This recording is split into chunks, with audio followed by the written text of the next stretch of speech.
Bom dia, hoje é 8 de novembro, eu sou Ana Carolina Zitlag e esse é o Ouvindo um Podcast da Bloomberg Linha. Aqui eu te conto as principais notícias de economia e de negócios do Brasil e do mundo.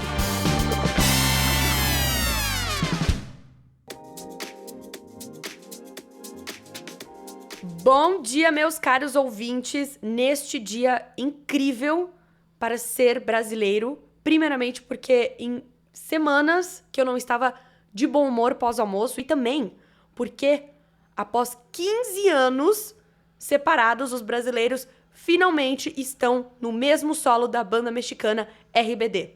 Você, fã de Rebelde, chegou o seu dia, o seu momento, RBD está no Brasil para fazer os seus shows. E a gente vai falar sobre isso aqui no podcast? Não necessariamente, mas eu vou trazer aí ao longo da semana informações sobre a RBD e sobre o México também. Para hoje temos outras notícias mais factuais. E, por exemplo, WeWork, você que adora uma recuperação judicial, que agora está na moda, a WeWork, lá nos Estados Unidos e no Canadá, pediu recuperação judicial. A operação no Brasil será afetada? Vamos falar sobre isso. E falando em recuperação judicial, adivinha quem é que vai entrar aqui? Não será a South Rock, será ela Americanas, nossa original 2023 recuperação judiciais. O CEO do Itaú, Milton Maluhy, ele disse que nunca esteve tão perto de fazer um acordo com a Americanas. Vejam só, estamos aí já passando para a nova fase. E mais uma notícia incrível para os brasileiros, agora temos uma brasileira líder do Bumble. É isso mesmo, Lidiane Jones, executiva que antes comandava o Slack, é a nova CEO do Bumble. Será que isso significa que teremos mais dates no Brasil? Eu estou 100% prolixa. Você que gosta de coisas mais diretas, eu sinto muito. Você que chegou hoje no podcast, então eu sinto muito ainda. E prometo que é divertido. Se você vai sair informado daqui, espero que sim. Se você vai sair daqui a 35 minutos informado, aí já é um outro problema que você vai ter que enfrentar. Então, ajusta o seu fone de ouvido, coloca aí o tempo na sua esteira, porque hoje eu tô pra falar. E vamos às notícias. Peraí, não vamos não. Volta que eu tenho que falar das redes sociais. Siga a gente, @BloombergLinhaBrasil. A gente tá arrasando nos TikToks e Instagrams, Reels da vida. Chegamos aí a um vídeo poderosíssimo sobre Starbucks. Vai lá dar uma olhada no nosso Instagram. Tá bombando. Viralizamos. E é isso. Siga a gente nas redes sociais. Agora sim vamos às notícias. A WeWork Latam, que engloba as operações da Argentina, Brasil, Chile, Colômbia e México, disse à Bloomberg Linha que o pedido de recuperação judicial por parte da WeWork nos Estados Unidos não inclui nem afeta a operação nesses mercados. Então, você que trabalha numa WeWork pode ficar tranquilo, pode pegar seu cafezinho, pois você ainda terá um escritório amanhã. A WeWork entrou com um pedido de recuperação judicial pelo Chapter 11 da Justiça dos Estados Unidos no final da noite de segunda-feira, reportando uma dívida de quase 19 bilhões de dólares. A empresa, com sede em Nova York, disse ontem que havia chegado a um acordo de reestruturação de dívida com credores que representavam cerca de 92% das suas notas garantidas e que simplificaria o seu portfólio de aluguel de espaço de escritório, de acordo com um comunicado. Eu vou voltar aqui para a marca de 19 bilhões de dólares em dívidas, porque nós agora, brasileiros que somos versados em recuperação judicial, temos aí na nossa cabeça que a South Rock, a controladora das marcas do Subway, do Italy, da TGIF, todas essas aqui no Brasil, tem uma dívida de 1,8 bilhão de reais com os credores locais, enquanto a WeWork lá fora tem uma dívida aí de 19 bilhões de dólares. Só fazendo aí uma comparação de escala.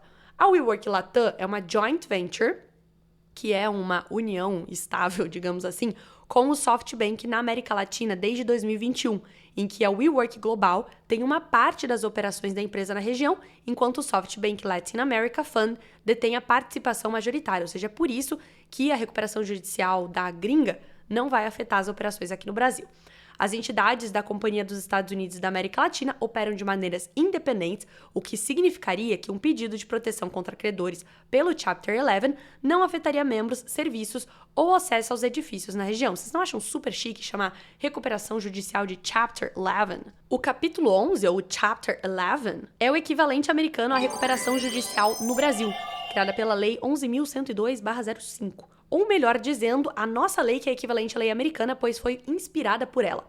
Tanto nos Estados Unidos quanto no Brasil ou outros países, a recuperação judicial serve justamente para isso, para tentar recuperar a empresa através da renegociação das suas dívidas, inclusive com modificação das datas de pagamentos e dos valores a serem pagos. É uma última chance para que a empresa não vá à falência no Brasil ou ao Chapter 7 nos Estados Unidos, o que me parece muito engraçado que o Chapter 7 venha antes do Chapter 11.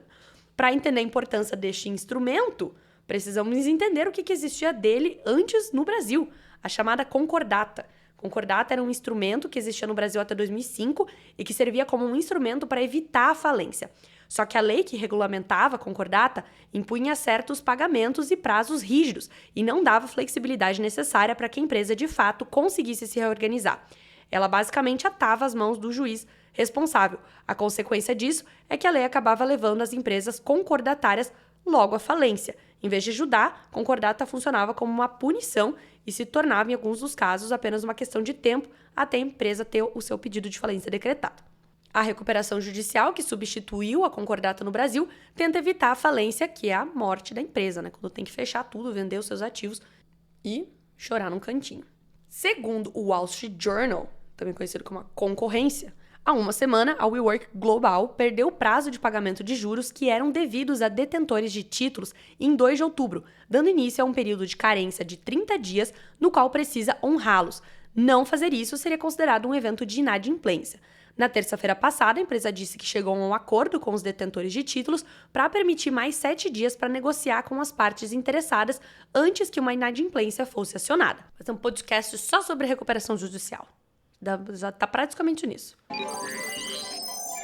A recuperação judicial, já falei várias vezes esse termo, tomara que você já tenha perdido aí o sentido dela, fica repetindo a palavra 25 vezes, da Americanas, deve entrar em uma nova fase a partir da próxima semana. O CEO do Itaú Unibanco, Milton Maluhy Filho, disse na manhã de terça-feira que os credores aguardam nesta data a divulgação dos dados do balanço de 2022, pré-condição para o avanço das negociações. Abre aspas para ele. Nunca estivemos tão perto de um acordo. Estamos trabalhando para que neste ano se chegue a um acordo. Fecha aspas. Segundo o executivo, em uma conversa com jornalistas para comentar o resultado financeiro do terceiro trimestre do maior banco privado do país. As ações preferenciais do Itaú subiram na terça-feira após a publicação do balanço deles. Já os papéis da Americanas subiram também. No caso, 3% ali pela metade da tarde, ali pelo início da tarde. O executivo sinalizou que as negociações estão em um modo construtivo, em um processo iniciado em janeiro, quando a companhia revelou um rombo contábil de 20 bilhões de reais e entrou em recuperação judicial, mais uma vez essa palavra aí, com uma dívida da ordem de 50 bilhões de reais. Segundo ele, existe a intenção de todos de preservação de empregos e de sobrevivência da companhia. O executivo reconheceu o grau de complexidade nas negociações de um acordo, visto que são quase 8 mil credores. O CEO do Itaú expressou confiança de um entendimento, como o desenrolar das próximas semanas. No balanço do quarto trimestre de 2022, divulgado em fevereiro, o Itaú informou ter provisionado 100% da sua exposição à crise da varejista, com impacto de 1,3 bilhão de reais. A recuperação judicial da Americanas contribuiu para o maior rigor do sistema bancário no primeiro semestre na concessão de empréstimos às varejistas, devido às desconfianças de supostas fraudes em operações conhecidas como risco sacado, que, a essa altura do campeonato, você já deveria saber. A antecipação de recebíveis, que foi tudo que gerou esta grande confusão, essa troca de colunas na contabilidade criativa da Americanas, revelada no início do ano. Com a crise da Americanas, a caminho dos seus capítulos finais, segundo as expectativas dos bancos, a retomada do crédito virou um novo mote no setor financeiro, depois que os índices de inadimplência firmaram um movimento de estabilização. Segundo o CEO do Itaú, o nível de atrasos de pessoas físicas no quarto trimestre deve ter uma redução de 30 pontos base, ou 0,3 ponto percentual. No terceiro trimestre, o banco voltou a reportar uma redução dos indicadores de atrasos neste segmento. Vou lançar uma pergunta para você responder na caixinha de comentários que tem aí no seu Spotify quando você rola o episódio para baixo. Se você fosse dono de um aplicativo de namoros, o que você faria de diferente? Como você faria com que as pessoas se conhecessem? Qual seria a sua proposta para se diferenciar?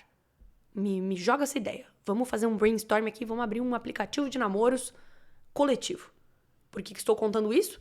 Porque Lidiane Jones, uma brasileira de São Paulo, é a nova CEO do aplicativo de namoro Bumble. Ela que era a líder do Slack, que pertence à Salesforce. Jones trilhou um caminho de sucesso em empresas como Ford e Microsoft, além da Salesforce. Ela foi nomeada para liderar a Slack no ano passado, sucedendo o fundador e CEO Stuart Butterfield. Agora, com a transição para o Bumble, o Slack vai enfrentar o desafio de buscar uma nova liderança.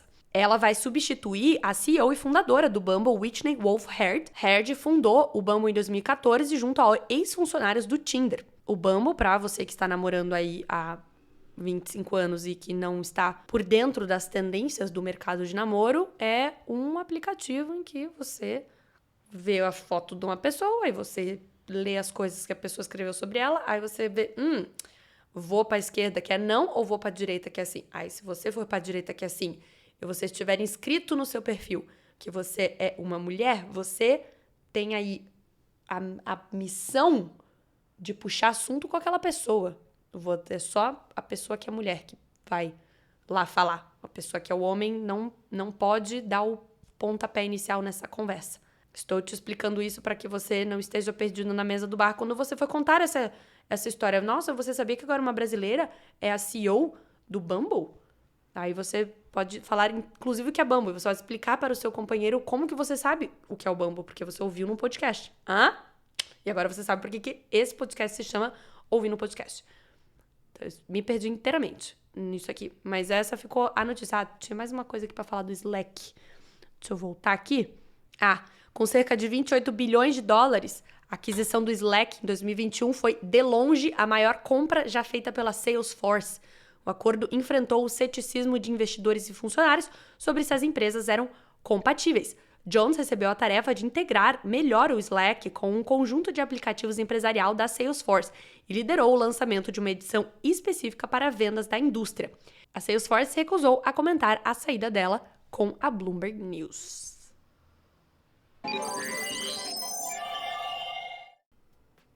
Você que chegou até aqui no episódio, muito meus parabéns. Você agora está mais inteligente e conhecedor de notícias. Não esqueça de fazer o seu comentário de como seria o seu aplicativo de namoro ideal. Quero saber a ideia, principalmente de quem está aí num relacionamento bem-sucedido. Porque quem é solteiro, pouco me importa o que vocês acham. Eu quero saber o que passa na cabeça de uma pessoa que já tá ali com 1, 2, 3 companheiros, não sei qual tipo de relacionamento você tem. Você me conta que tipo de aplicativo de namoro que você lançaria aí no mundo. Foi uma informação crucial pra gente prosseguir com a nosso brainstorming aqui desse podcast. E é tudo que eu tenho pra falar hoje. O único comentário que eu vou ler vai ser de alguém que mencionou que tava faltando piadinha no episódio, que é o Geraldo. Geraldo disse, acho que sinto falta das piadinhas perdidas no meio do texto. Será que estamos ficando muito sérios? Não é porque eu e Isabela, a gente tá só o pó da rabiola. Chegou novembro, nossa energia tá lá no pé, mas a gente tá aqui, ó, trabalhando, fazendo yoga pra gente voltar com tudo pra conversar com vocês. Afinal de contas, né, esse aqui é um grande espaço de interação com os nossos queridos ouvintes. E a quem chegou hoje, muito bem-vindo, parabéns pela escolha de podcast. Você acaba de ficar 18 minutos ouvindo ouvindo abobrinha. Quando eu chego nesse ponto de não conseguir mais falar, é porque chegou a hora de acabar o episódio. Acabou o episódio. Ótima quarta-feira pra vocês todos e a gente se vê amanhã. Ou depois de amanhã, não sei. Caixinha de surpresa quem vai apresentar. Tchau.